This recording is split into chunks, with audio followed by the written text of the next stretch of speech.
ایک شاعر ہوا ہے تابش، اس نے ماں کے پیار کو کتنی دل آویزی سے بیان کیا. ایک مدت سے میری ماں نہیں سوئی تابش، ایک مدت سے میری ماں نہیں سوئی تابش، میں نے ایک بار کہا تھا مجھے ڈر لگتا ہے.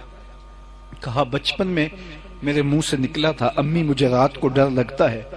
میں بوڑھا بھی ہو گیا ہوں، میری ماں اب بھی میرے بستر پہ پھونکے مارتی ہے کہ میرے بیٹے کو کہیں ڈر نہ لگ رہا ہو. یہ ماں کے پیار کا روپ ہے، یہ ماں کی محبت کا انداز ہے.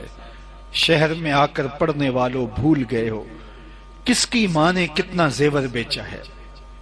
مائیں اولاد کو تعلیم دلوانے کے لیے اپنے گھر کے اثاثے بیچ دیتی ہیں. کسی کے گھر کے برتن بھی مانجنے پڑے تو ماں اس سے بھی گریز نہیں کرتی. اس کے سینے میں جو ممتا رکھی گئی ہے، جو پیار کا جہاں آباد ہے، اس کی کوئی مثال ہی نہیں ہے. ماں کا نعم البدل کیا بدل بھی موجود نہیں ہے. ماں اتنا پیار اولاد سے کیوں کرتی ہے؟ دکھ جھیل لیتی ہے، لوگوں کے گندے برتن مانج لیتی ہے، لوگوں کے گندے کپڑے دھو لیتی ہے، اذیتیں سہ لیتی ہے. ماں کو اتنا پیار کیوں ہے؟ تو آپ سب کا جواب ایک ہوگا، وہ یہ کہ ماں نے بچے کو جنم دیا ہے. میں آپ کی توجہ چاہوں گا، جس ماں نے جنم دیا ہے وہ اتنا پیار کرتی ہے تو جس رب نے خلق کیا ہے وہ کتنا پیار کرتا ہو. ماں نے جنم دیا ہے، خلق نہیں کیا. تو جس نے جنم دیا اس کی محبت کو کسی ترازو پہ نہیں تولا جا سکتا. تو جس نے خلق کیا ہے، جس نے دستے قدرت سے بنایا ہے، تو پھر اس مالک کا عالم کیا ہوگا. میں حرم میں تھا تو لوگ طواف میں تھے اور ایک جانب سیڑھیوں پہ بیٹھ کے یہ منظر دیکھ رہا تھا. تو مجھے بچپن میں مرغی یاد آئی کہ جب وہ اپنے اتنے بچوں کو اپنے پروں میں سمیٹ لیتی ہے اور حالات کے دکھوں سے ان بچوں کو بچا لیتی ہے، گرمی اور سردی اور موسمی اثرات سے ان کو محفوظ کرتی ہے، سخت سے سخت حملے سے ان کو بچاتی ہے. تو حرم کے اس منظر کو دیکھ کے میں نے کہا مالک تو کتنا کریم ہے، اپنے بندوں پر کتنا رحیم ہے. ایک مرغی کے دل میں اس کی اولاد کے لیے اتنا پیار رکھا ہے، تو مخلوق کا خالق لگتا ہے. تیرا تو رشتہ اتنا گوڑا ہے.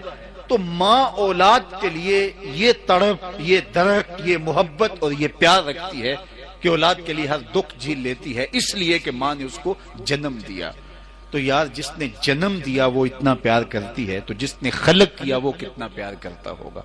اب ماں کی گود چھوڑ کے بچہ بھاگ جائے تو ماں کہتی ہے بیٹا آ جاؤ، اتنی ٹھنڈی چھاؤں تمہیں کہیں نہیں ملے گی، آ جاؤ واپس آ جاؤ، پلٹ آؤ. تو ماں کہتی ہے کہ میں تمہیں اپنی آغوش میں سمیٹ لوں، زمانے کے دکھوں سے تمہیں بچا لوں. تو جب ماں اپنے بیٹوں کو حالات کے رحم و کرم پہ نہیں چھوڑنا چاہتی، کوئی سرکشی ہے کہ بھاگ کے چلا جائے، ورنہ ماں تو ہر دکھ اپنے اوپر لینا چاہتی ہے. 70 ماؤں سے زیادہ پیار کرنے والا رب بندوں کو پکار کے کہہ رہا ہے یا ایھا الانسان ما غرک بربک الکریم، او بھاگنے والے انسان آجا پلٹ کے، تیرا رب بڑا ہی کریم ہے.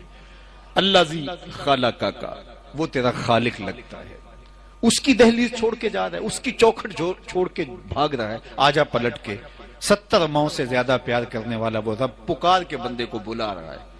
الذی خلقک فسواک فعدلک فی ای صورت ما شاء رکبک، اس نے تجھے پیدا کیا، تیرے اعضاء کو توازن دیا، تجھے حسن بخشا، تجھے جوانی دی، تیرے خوبصورت نقش و ونگار بنائے، تجھے خوبصورت قد رانا دیا، تیری آنکھوں میں روشنیاں بھری، تیرے کانوں میں سماعتیں رکھی، تیرے دماغ میں توانائی رکھی، تجھے سوچوں کا جہان دیا، تیری آنکھوں کو روشنیاں دی اور پھر طرح طرح کے نظارے دیے، تیری زبان پر ذائقے پھیلا دیے.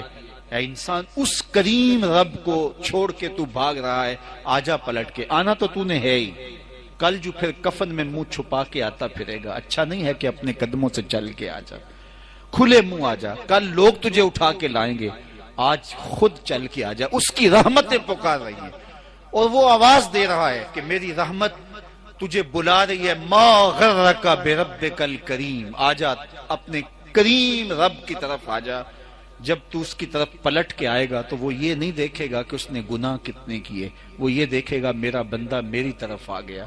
میرے اور آپ کے آقا و مولا نے بندے کے اس آنے کو اور اللہ تعالیٰ جل شانہ کی خوشی کو جب بندہ پلٹ کے توبہ کے دروازے پہ آتا ہے اور مالک کی دہلیز پہ آ کے ہاتھ پھیلاتا ہے اور اپنے گناہوں پر شرمساری اور ندامت کا اظہار کرتا ہے، اس کو بیان کیا کہ اللہ کتنا خوش ہوتا ہے۔ حضور نے مثال دی کہ ایک بندہ صحرا میں سفر کر رہا ہے اور سفر کرتے کرتے دوپہر کے وقت ایک درخت کے نیچے چند لمحوں کے لیے سستانے کے لیے بیٹھ جاتا ہے۔ سخت گرمی ہے، اس کی آنکھ لگ جاتی ہے۔ اس کے ساتھ ایک ہی اونٹ ہے جس پر اس کا سامان رکھا ہے، اس کا کھانا اس کے اوپر ہے۔ چند لمحوں کے لیے کمر سیدھی کرنے کے لیے لیٹا تھا، نیند نے اپنی آغوش میں لے لیا۔ اچانک آنکھ کھلی تو کیا دیکھتا ہے کہ اونٹ نہیں ہے۔ جنگل میں، صحرا میں اونٹ کا گم جانا گویا زندگی ختم ہو جانے کے مترادف ہے۔ وہ دائیں بائیں بھاگا، دیکھا کہیں اونٹ نظر نہیں آیا۔ کڑکتی دوپہر، تا حد نظر صحرا ہی صحرا، کہیں کوئی انسانی وجود نہیں ہے۔ اب اونٹ پر ہی پانی تھا، اونٹ کی پیٹھ پر ہی اس کا کھانا تھا، اس کی ضروریات زندگی کے سارے سامان اس کی پیٹھ پہ لدے تھے۔ اب اونٹ گم ہو گیا تو زندگی گم ہو گئی۔ دوبارہ پلٹ کے درخت کے نیچے آ جاتا ہے اور موت کے انتظار میں بیٹھ جاتا ہے۔ پھر دوبارہ آنکھ لگ جاتی ہے۔ اچانک آنکھ کھلتی ہے تو کیا دیکھتا ہے؟ اونٹ ماں ساز و سامان کے پاس کھڑا ہے۔ اب اونٹ کا کیا ملنا تھا کہ زندگی مل گئی۔ اب پھر جو اس کی حالت ہوئی اس اونٹ کو دیکھ کر کے، اور جو اس کی کیفیت ہوئی، میرے اور آپ کے آقا و مولا نے اس کو بیان کرتے ہوئے ارشاد کیا کہ وہ خوشی سے، مسرتوں سے درک جاتا ہے اور اس اونٹ کو دیکھ کر کے بے ساختہ کہتا ہے اللہم انت عبدی وانا ربک، اے اللہ تو میرا بندہ اور میں تیرا رب۔ کہنا تو یہ تھا کہ تو میرا رب اور میں تیرا بندہ، لیکن خوشیوں کا ہجوم اتنا ہے کہ اس کے ہوش ٹھکانے نہیں رہتے اور وہ مسرتوں کے ہجوم میں درک جاتا ہے۔